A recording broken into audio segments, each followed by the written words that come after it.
Hola, ¿qué tal? Bienvenidos a todos. Buenos días, buenas tardes, buenas noches, como siempre les digo, dependiendo desde el lugar del mundo donde estén conectados.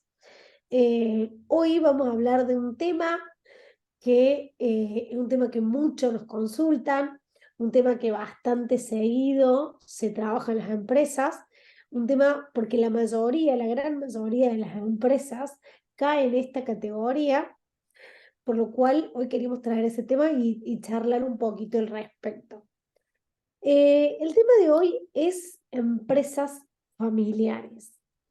Y cuando hablamos de empresas familiares, muchos se preguntarán qué significa empresas familiares, cuál es la diferencia entre empresas familiares y familias empresarias.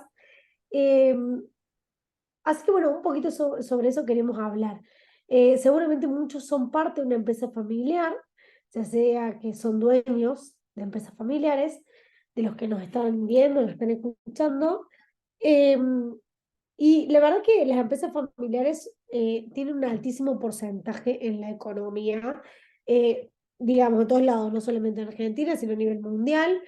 Y por eso es tan importante trabajar con las empresas familiares, porque tienen muchas particularidades que hace fundamental tomar determinados recaudos a los fines de cuidar no solamente la empresa, sino también las familias. Entonces, en esto de empresas familiares que quisimos traer, sobre lo que vamos a trabajar hoy es sobre la importancia de trabajar con un protocolo familiar, ¿sí? Ahora les vamos a contar un poquito qué es el protocolo familiar y cómo se trabaja con este protocolo familiar, que es en general como nosotros trabajamos cuando hacemos las intervenciones en las empresas familiares. Bienvenidos a los que se van sumando, los vuelvo a saludar. Un poquito hoy lo que les queremos traer entonces respecto a lo que son las empresas familiares. ¿Qué es una empresa familiar? ¿Sí? ¿Cuál es la característica distintiva que tienen estas empresas familiares versus los otros tipos de empresas? Las empresas familiares son organizaciones comerciales o corporativas, ¿sí? Donde las decisiones, en este caso, están controladas o influenciadas por un grupo familiar, ¿sí? Digamos, esta frase es como fundamental, porque esto es justamente lo que la hace distintiva a la empresa familiar de cualquier otro tipo de empresa. Porque las decisiones están controladas o influenciadas por un grupo familiar, ¿sí? Cuyas sucesivas generaciones suelen dedicarse a la empresa. ¿Bien? ¿Qué significa esto? Que no solamente la generación actual que está a cargo de la toma de decisiones en esas empresas, sino que lo que implica que las generaciones que siguen también van a ser las que van a estar a cargo de la empresa. A ver, en general, en este tipo de empresas, tanto las expectativas como la visión estratégica de estas organizaciones está que los sucesores lleven las riendas dándole una continuidad a la organización, ¿sí? Está pensado en este tipo de empresas que aquellos que suceden a esa familia, ¿sí? O sea, los hijos, los nietos, los sobrinos, sean quien en un futuro lleven adelante las riendas de este tipo de empresas, ¿sí? O sea, están creadas y nacen así las empresas familiares. Por lo cual, esta es una característica distintiva que en general no pasa en otras empresas donde ya está predefinido de antemano, si se quiere, quién van a ser las personas que los próximos 10, 15, 20, 30 años vayan a estar al mando de las empresas. Entonces, esto es muy importante destacar en las empresas familiares, es lo principal con lo que nosotros trabajamos y son con la cantidad de roles simultáneos que se presentan en este tipo de empresas. Acá, digamos, se trabajan con tres focos, ¿sí? Por un lado la empresa, por otro lado la familia y por otro lado la propiedad, ¿sí?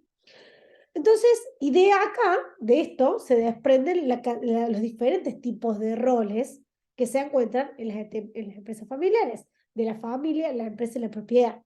Entonces, posicionamos a cada miembro de la familia dentro de sus roles para determinar cómo se relacionan. ¿Qué significa esto? Que cada uno de estos roles, ¿sí? En función si son parte de la empresa, si son parte de la familia o de la propiedad o de todos o de alguno de ellos en simultáneo, van a tener intereses diferentes, ¿sí? Y en función de esos intereses es cómo se van a vincular y cómo van a hacer la toma de decisiones, ¿sí? Que es lo más importante. Entonces, lo primero que nosotros vemos es cuando vamos al rol de aquellos que son familias, ¿sí? Aquellos que son solo familia, decimos que si bien van a tener algún vínculo o alguna influencia, estamos hablando que son aquellas personas que solo son parte de esa familia, ¿sí? Solo son parte de esa familia. Luego vamos a tener que se vinculan por este vínculo que tienen familia, ¿no? Por otro lado, que eso puede ser familia de sangre, familia política, ¿sí? Porque acá también hay que entender que hay otros roles que no son estrictamente la familia de sangre, que también tienen influencia en esa toma de decisiones y en esa empresa, ¿sí? Que son aquellos que son parte de la familia política. Y hay que entender qué rol cumplen y cómo se puede beneficiar o potenciar ese rol de la familia política. Por otro lado, encontramos la propiedad, ¿sí? ¿Quiénes son los que tienen la propiedad? Los que son propietarios del capital de la empresa, ¿bien? Y por último, aquellos que son parte de la empresa, ¿bien? O sea, que únicamente trabajan en la empresa. Entonces, acá encontramos que hay tres aspectos, ¿sí? El aspecto de familia, la empresa y la propiedad. Una de estas personas que está solo, que se vincula solo con uno de ellos, ya sea solo con la empresa, solo con la familia o solo con la propiedad, son, tienen ese tipo de rol, ¿sí? El 1, el 2 y el 3. Luego encontramos a aquellos que son parte de la familia y de la propiedad, ¿bien? Y acá ya empezamos a trabajar con otro rol diferente, porque no solamente que es parte de la familia, sino que además es propietario del capital. Por lo cual, esa persona que no solamente que es parte de la familia, sino que es propietario del capital, acá empieza a tener otros intereses diferentes, ¿sí? Lo ve desde el lado familiar y desde el lado de la propiedad del capital. Después están aquellos que son propietarios, trabajan en la empresa, pero no son parte de la familia. ¿Bien? Entonces acá tenemos un quinto rol que aparece. ¿Bien? Que a la vez son en simultáneo parte de la propiedad, o sea, son propietarios del capital y además trabajan en la empresa. Estas personas, como vemos, el rol 5, tienen otro tipo de intereses diferentes. Luego tenemos otro rol que se llama el familiar, que solamente trabaja en la empresa, pero no es parte de la propiedad, ¿bien? O sea, no es propietario del capital. Entonces estamos hablando de familiares que trabajan dentro de la empresa, ¿sí? Como vemos, vayan pensándolo, ya vamos a entrar un poquito más en esto, estas personas que se vinculan desde dos lugares diferentes, ya sea familia-empresa, familia-propiedad, propiedad-empresa, van a estar mirando la situación desde lugares diferentes, van a tener un rol diferente y eso va a hacer que tengan intereses diferentes. Y por último, el rol, digamos, que ocupa todo sería aquel que es parte de la familia, además trabaja dentro de la empresa y es propietario del capital, ¿sí? Entonces, esa persona tiene una visión un poco más global porque ve desde todos los lugares y puede comprender, digamos, todos los intereses, tanto de la familia, de la empresa o de aquellos que son propietarios del capital. A ver algunos ejemplos de empresas familiares que no sé si sabían que que estas empresas que ahora les voy a contar, multinacionales, eran empresas familiares, ¿sí?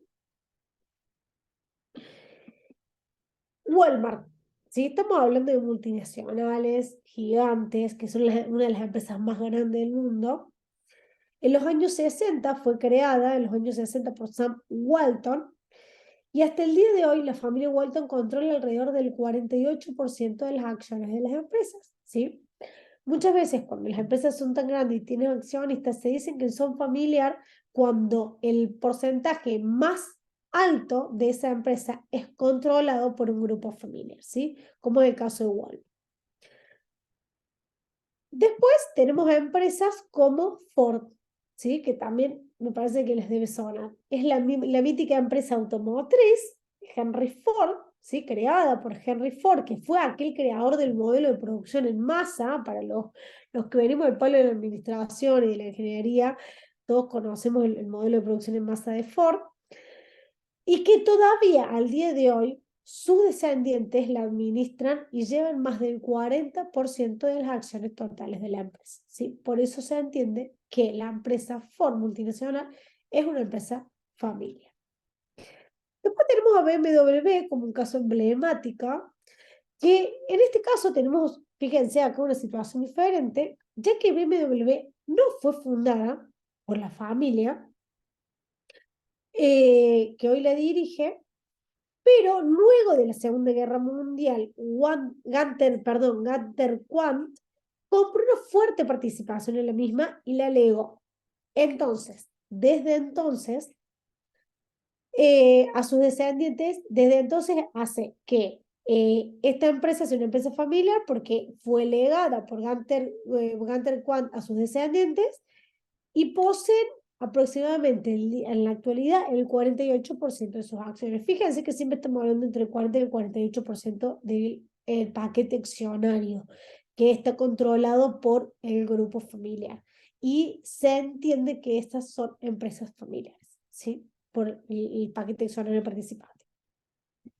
Y por último, también para sorpresa de muchos, me imagino, la empresa Toyota, que pertenece a la familia Toyota, y durante la década, y durante muchas décadas ocupó la totalidad de sus acciones, ¿sí? La familia tuvo el 100% de las acciones, pero desde 1993, su presidente y actualmente Toyoda, Akio Toyoda, eh, es el descendiente del fundador, ¿sí?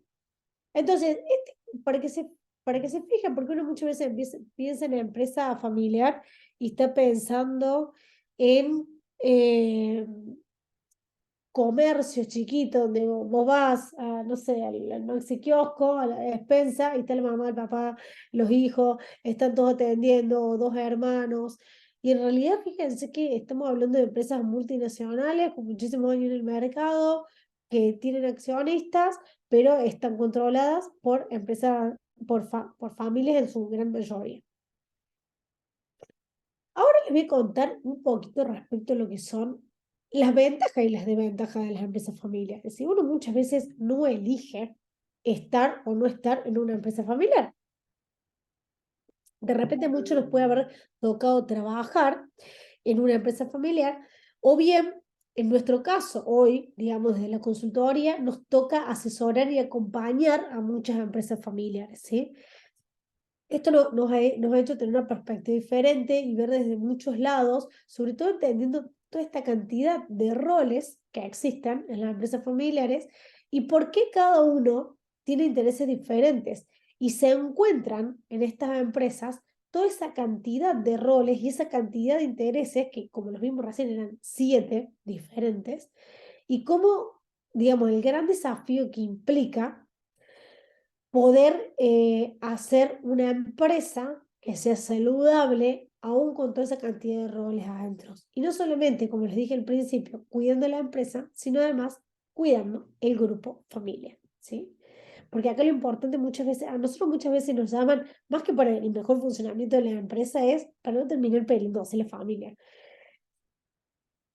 Entonces, bueno, vamos a ver algunas de las ventajas y desventajas de las empresas familiares. Como positivo, ¿qué vemos? La cultura organizacional en general es una misma familia donde esa cultura organizacional está vinculada a los valores familiares, ¿sí? Entonces, podemos ver que una cultura organizacional que es fuerte y es clara, ¿sí? Porque está vinculado con los valores del grupo familiar. Por otro lado, lo que implica el afecto y la comprensión, ¿sí? Muchas veces, que esto también lo podremos incluso ver como negativo en algunos casos, pero ese vínculo de afecto y comprensión que se generan entre los integrantes de la empresa familiar es lo que hace que muchas veces haya un mejor funcionamiento de la empresa. Por otro lado, lo que son la autoridad, ¿sí? Porque está claro que la autoridad muchas veces pasa en las empresas familiares que replica el modelo familiar, ¿sí? Entonces, si se quiere, se copia como un organigrama donde la autoridad está marcada, porque en general es papá, con sus hijos, ¿sí? Y si hay nietos, bueno, también primera generación, segunda generación y tercera generación, como le llamamos. Que la primera generación es la generación fundadora, ¿no?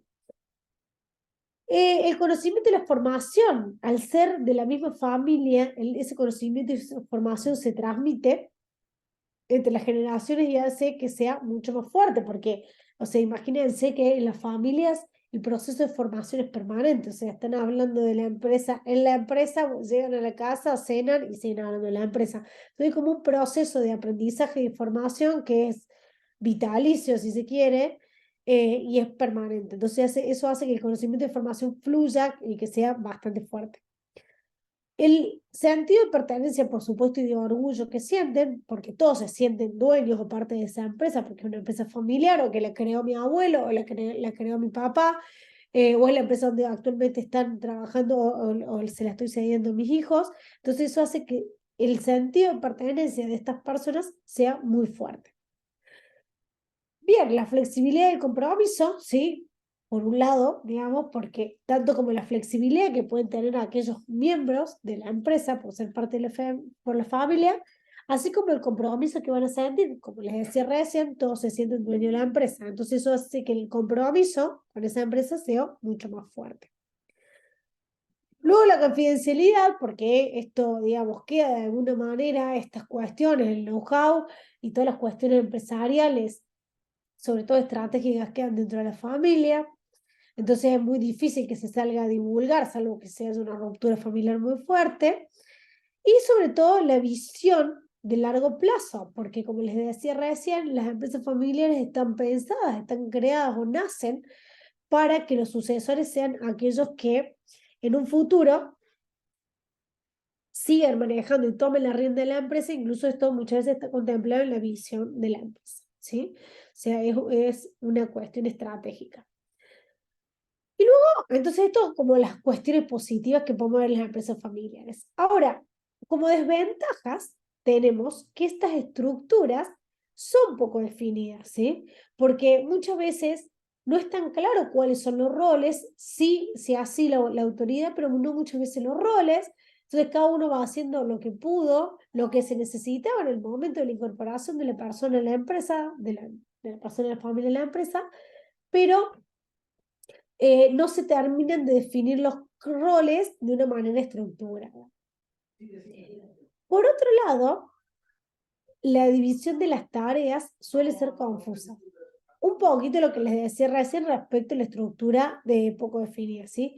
En el momento es, bueno, el que se fue incorporando con el conocimiento que tenía o con el know-how, o se incorporó porque el papá justo se enfermó, se fue de vacaciones, entonces lo dejó el hijo justo para que lo cubrieran las vacaciones con esas funciones, pero nunca se definieron roles o se hizo una división de tareas clara.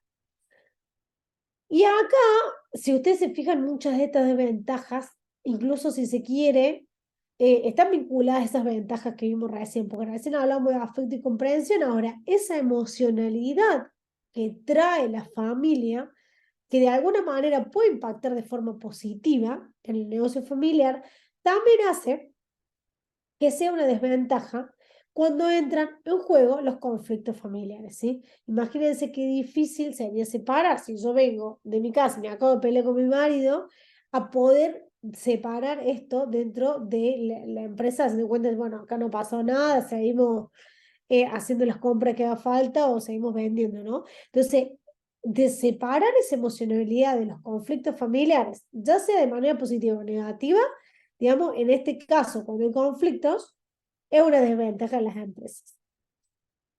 Luego encontramos el gobierno paternalista, ¿sí? Lo que le decimos recién, que también un poco vinculado a lo que es la autoridad. Siempre hablamos del gobierno paternalista, ¿sí? O sea, siempre son los papás o los abuelos o lo que sea, que son los que están ejerciendo el gobierno, ¿sí? Entonces, acá encontramos esto, ¿no? Que por supuesto que ese tipo de liderazgo de gobierno es un gobierno paternalista. ¿Por qué? Porque va a copiar esa figura familiar. Por otro lado, la dificultad en la sucesión, ¿sí? ¿Qué significa? Uno muchas veces esa asociación no se la da a aquel que está más apto para recibirla, sino a aquella persona que puede, porque bueno, porque es mi hijo y se la tuve que dar, ¿sí? Que se la tuve que transmitir, se la tuve que pasar, pero el pasar esa asociación muchas veces implica también muchas cuestiones emocionales que se están poniendo en juego, para aquel que tiene que dejar la empresa y para aquel que se incorpora, ¿no? Y que tiene que, no solamente el que delega, sino que el que empieza a asumir esas responsabilidades. Por otro lado, descubrimos todos los que son los problemas emocionados, un poco vinculado a los conflictos familiares que veíamos recién, las tensiones financieras, ¿sí? Esto también es cuando, al ser una empresa familiar, y muchas veces la economía familiar se mezcla con la economía empresarial, eso hace que se generen de alguna manera tensiones familiares, ¿sí? Y hace que, por supuesto, haya dificultad para la atracción de directivos profesionales. ¿Por qué? De nuevo, porque en general el gobierno es un gobierno paternalista donde están involucrados el grupo familiar, entonces a la hora de salir a traer directivos profesionales, eso es muy difícil salirse del rol familiar. Es un poco respecto a lo que es ventajas y desventajas. Cualquier cosa, si alguien tiene dudas, por favor, puede hablar. Ahora seguimos un poco con lo que son los desafíos de las empresas familiares. Entonces nosotros hasta ahora vimos qué son las empresas familiares, cuál es la diferencia entre una empresa familiar y una empresa que no tiene esta contextura, digamos, o que no fue nacida como un negocio familiar. Y entendemos que el desafío que tenemos, digo tenemos porque acá, digamos, me posiciono como consultora, pensando en todos nuestros clientes, y desde los trabajos que hemos venido haciendo con ellos y de los desafíos que nosotros sabemos que tenemos a la hora de acompañar a nuestros clientes, eh, a ver, por un lado, entender que lo que se busca es mantenerse en el mercado, asegurar su continuidad, ¿sí? Dentro del mercado y mantenerse en el tiempo, desarrollando y además creciendo sostenidamente, ¿sí? Entonces, las empresas familiares nuevas, ¿qué buscan como desafío? Mantenerse, tener continuidad en el mercado y en el tiempo, desarrollarse y seguir creciendo, ¿sí? Todo esto debe ser sustentable. Ahora, cuando hablamos de tiempo, recuerden que estamos hablando de nuevas generaciones y nuevos grupos familiares que se suman a esta empresa, porque estamos hablando de una empresa familiar. Por lo cual, es mucho más complejo hablar de continuidad, hablar de futuro, hablar de sostenibilidad de una empresa, cuando cada vez que la empresa crece, crece acompañada de esa familia y eso se hace mucho más complejo. Eh, entonces, y esto, lo que les decía recién al principio, se los vuelvo a repetir tantas veces. No solamente se busca cuidar la empresa, sino además se busca cuidar las familias, ¿sí? Nosotros cuando intervenimos, insisto, intervenimos en la búsqueda de la continuidad de esa empresa, el crecimiento de esa empresa, la rentabilidad de esa empresa, la organización de esa empresa, por supuesto, siempre enfocado en la satisfacción del cliente, pero siempre, siempre, siempre cuidando el vínculo de la familia. Entonces, ese es el doble desafío que nos proponen como consultores las empresas familiares. Cuidar las empresas, la continuidad, el crecimiento y sobre todo la familia. Entonces, acá entramos con esta herramienta que les comenté un poquito al principio, sobre la que íbamos a estar trabajando, que se llama protocolo familiar, ¿sí?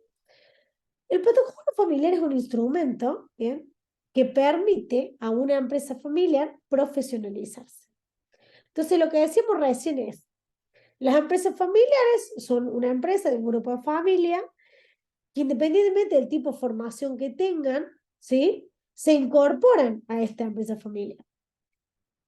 Ahora, lo que se busca con estas intervenciones de las que les hablaba recién es profesionalizar, ¿bien?, con este tipo de herramientas, en este caso, que es el protocolo familiar, esa empresa, ¿sí? Siempre, acuérdense, cuidando a la familia, pero en este caso lo que vamos a buscar armando un protocolo familiar es profesionalizar las empresas.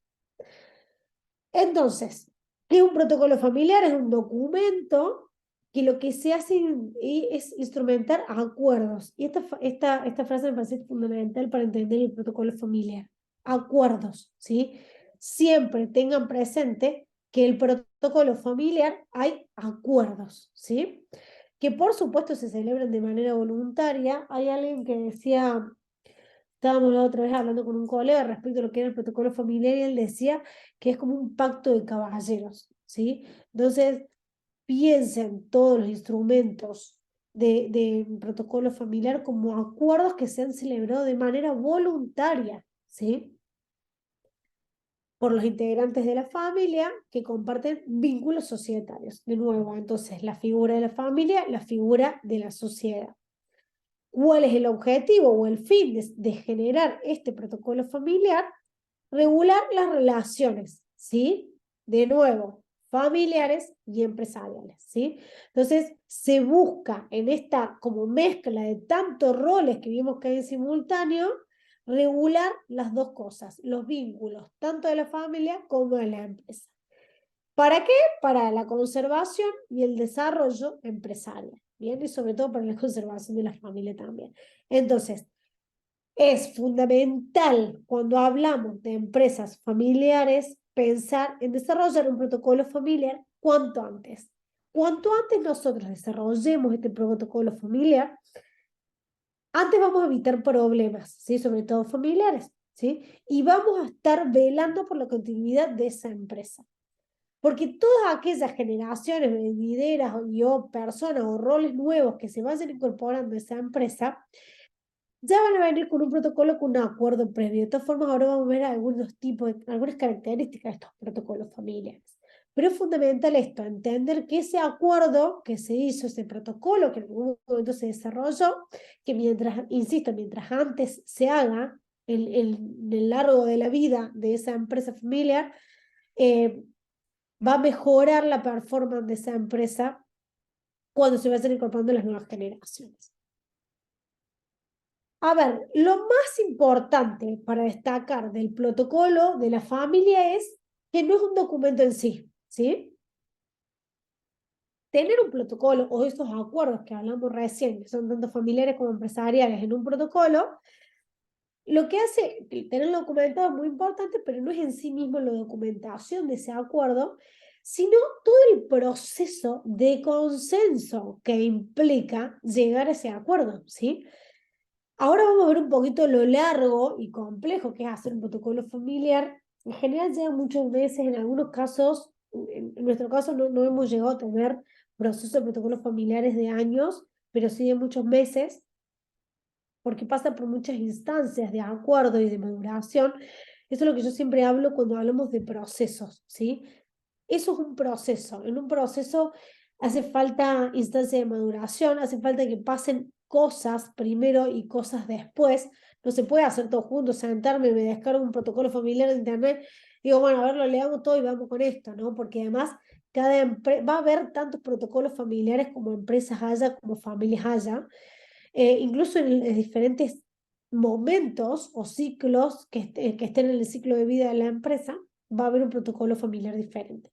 Por lo cual, no hay una figura estandarizada del protocolo familiar, pero lo más importante, de nuevo, insisto, tiene que ver con ese proceso previo que se hace a la documentación, que tiene que ver con un consenso del grupo familiar, ¿sí? Empresario. ¿Qué pasa en este momento cuando se está elaborando, se está desarrollando este protocolo familiar? Se tratan temas complejos, ¿sí?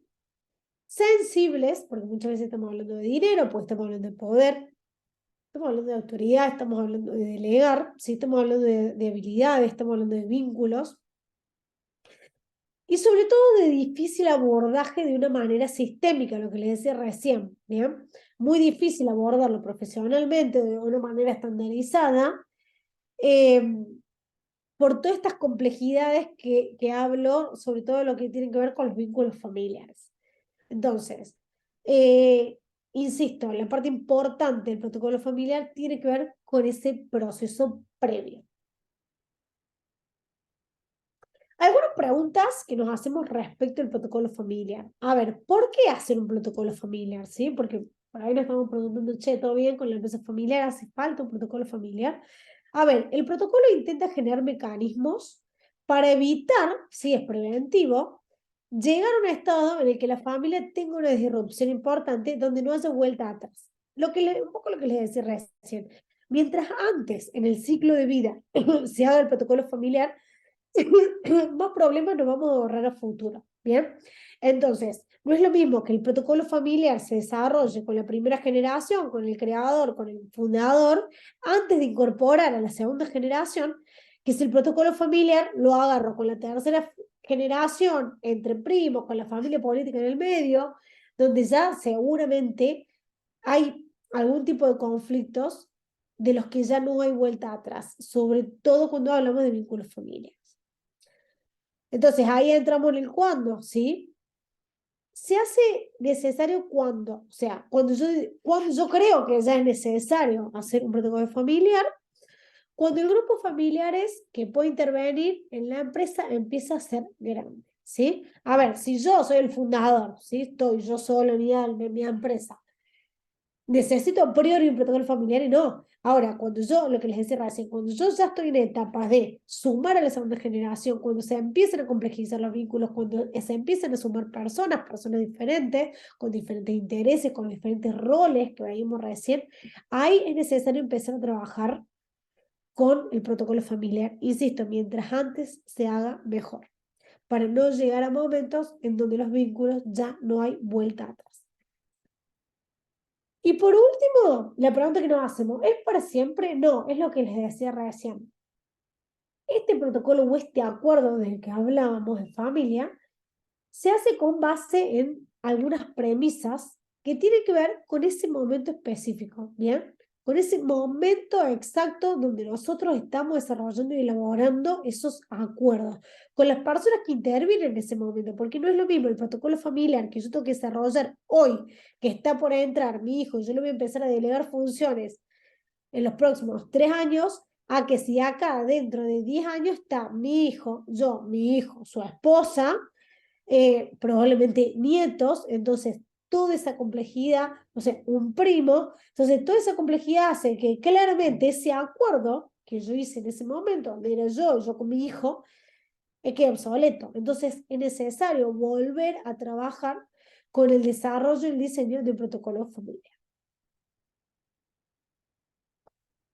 Y acá un poquito, yo con esto ya los libero, les cuento respecto a cómo es un proceso. De nuevo, esto no es un proceso estándar, no es un proceso estático, pero sí importante, lo que vimos recién, que el protocolo familiar no tiene que ver estrictamente con documentar el acuerdo. Si, bueno, pusimos de acuerdo, a ver, para venir, firmar acá, listo, ya está. A ver cuánto hay, 1, 2, 3 puntos, el párrafo 1, 2, 3, lo leemos, listo, se firma en el documento oficial. No, todo ese proceso previo, que además es lo que hace enriquecedor esto, tiene que ver con eh, el diseño en sí mismo, la parte más importante, el armado de protocolo familiar. Acá vemos lo que es un genograma familiar. Bien, ¿qué es un genograma familiar? Me estarán diciendo que es lo primero que tenemos que tener nosotros en la cabeza. Es la representación gráfica, lo que en general nosotros llamamos el árbol genealógico, ¿sí? Entonces es una representación gráfica que nosotros vamos a tener de la información básica de por lo menos 3 generaciones de una familia, ¿sí? Eso es, digamos, sería como ideal que pudiéramos tener ese árbol genealógico con por lo menos 3 generaciones, ¿sí? O sea, tiene alguna información, por ejemplo, de la estructura, de algunos datos demográficos que pueden ser de los miembros y algún tipo de relaciones o vínculos que se mantienen entre los miembros. Entonces, esta es como una información que nos sirve de input para empezar a desarrollar este protocolo familiar. Después, con lo que tenemos que trabajar es con toda la lista de personas con las que vamos a empezar entrevistas, ¿sí? Acuérdense, todos esos roles, cuando hablemos de esta lista, hagamos esta lista de personas, pensemos en todos esos roles que hemos visto. La familia, que es solo familia, la empresa, o sea, solo aquellos colaboradores que trabajan en la empresa, no tienen otro tipo de vínculo, y los propietarios, ¿sí? Aquellos que son propietarios de capital. Después tenemos los roles, propietario y que trabaja en la empresa, propietario y familiar, pero que no trabaja dentro de la empresa, familiar y que trabaja dentro de la empresa, pero no es propietario de capital, ¿sí? Y aquel que cumple, que tiene todos los roles, es propietario, trabaja en la empresa y además es parte de la familia. Después, lo ideal sería hacer como un kick-off que se llama el proyecto con aquellos miembros que son claves, ¿sí? ¿Qué significa un kick-off? Es donde se hace como ese lanzamiento de lo que va a ser el armado del protocolo familiar y se involucra a aquellos que son para las personas claves para el armado, con los roles claves en ese momento para el armado del protocolo. Ahí mismo, ideal que empecemos a trabajar sobre un listado de cuáles son los temas principales que se quieren tratar. Seguramente la familia los tiene mínimamente elaborados a este listado de temas, ¿sí? Nosotros cuando empezamos a hacer diagnóstico, cuando intervenimos en las empresas, lo primero que nos dicen es cuáles son todas esas problemáticas que tienen. Entonces, ellos ya tienen claros cuáles son esta lista de temas que quieren empezar a trabajar en los protocolos familiares. Las entrevistas individuales, sí, antes habíamos dicho que íbamos a tener un listado de personas que íbamos a entrevistar. ¿Por qué? Porque nos van a dar mucha información. Así como tener un genograma familiar, poder empezar a armar entrevistas familiares también que nos den mucha información al respecto de lo que son los vínculos, probablemente respecto a lo que es la visión de la empresa, respecto a lo que es las habilidades, las competencias de las personas. Bien, esto es como toda una etapa preparativa, ¿sí? Después, la redefinición y actualización de temas, porque nosotros vamos a haber hecho un listado de temas, que seguramente es por los que nos llaman las empresas. Ahí empezamos a apuntar cuáles son los temas principales sobre los que queremos hacer acuerdo, entrevistamos a las personas y probablemente tengamos que revisar nuevamente esa lista que nosotros habíamos preparado, ¿sí? Y acá empezamos vamos a dividir en dos, ¿sí? ¿Cuáles son los temas sobre los que ya tenemos acuerdo y aquellos sobre los que no hay un acuerdo previo, ¿sí? Entonces, yo tengo una lista, voy a hacer 2 columnas con todos mis temas, acá temas que ya están acordados y cuáles son los tipos de acuerdo que hicimos, y de este lado voy a tener aquellos temas que todavía no hemos logrado consensuar. Bien, con estos temas vamos a hacer un análisis, ¿sí? Y un estudio de cada uno de esos temas, de esos acuerdos a los que se llegaron. Vamos a trabajar de nuevo con aquellas entrevistas individuales que pudimos lograr. Vamos a entender qué tipo de acuerdos se hicieron y por qué. Entonces acá lo importante es poder hacer un análisis o un estudio pormenorizado de cada uno de esos temas que están planteados para el acuerdo. Después, fundamental que empecemos a hacer como pequeños talleres o pequeños encuentros para empezar aquellos temas que no han sido acordados, sobre los que no hay consenso, empezar a trabajar sobre esos temas, que seguramente son los temas más complejos a abordar. Y ahí ya podemos tener, bien, un primer borrador de lo que es el protocolo familiar, ¿sí? Sin apuro, vamos a empezar a leer ese primer protocolo y vamos a entender, siempre, digamos, revisar, rechequear, releer, importante, poner en común, ¿sí? Para entender que eso que está escrito es lo que realmente todos consensuamos y lo que estamos de acuerdo, ¿no? Y ya para el final, tratando de cerrar ese protocolo familiar, con ese primer borrador que nosotros hicimos un análisis, lo pusimos de nuevo sobre la mesa, vamos a buscar hacer talleres de consenso para llegar a acuerdos, ¿sí? de aquellos temas que pudieran estar faltando o que a lo mejor no logramos hacer un acuerdo en los últimos talleres, ¿sí? O sea, esto, a ver, puede ser un loop, ¿no? Hacer talleres borradores, talleres borradores, talleres borradores, talleres borradores, ¿sí? Un loop permanente hasta que lleguemos al acuerdo, hasta que lleguemos al consenso que estamos buscando, ¿sí? Porque recuerden que el protocolo familiar, primero que esta es la instancia más importante y que en el protocolo familiar lo que se busca es poder hacer un libro de acuerdos, ¿está? Entonces, si lo que nosotros estamos buscando es eso, no nos apuremos en esa instancia, ¿sí?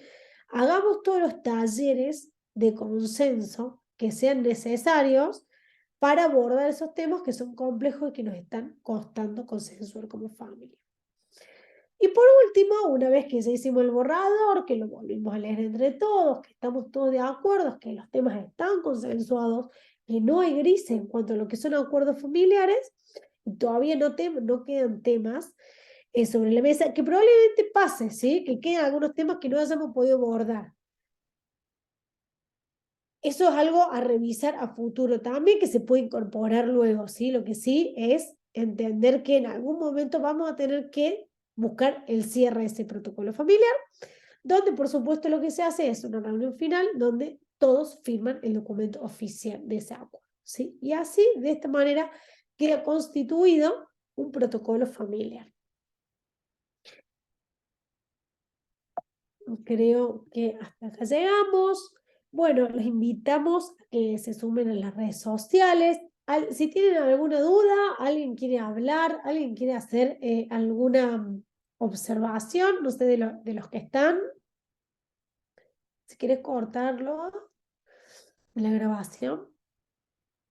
Ahí cortó.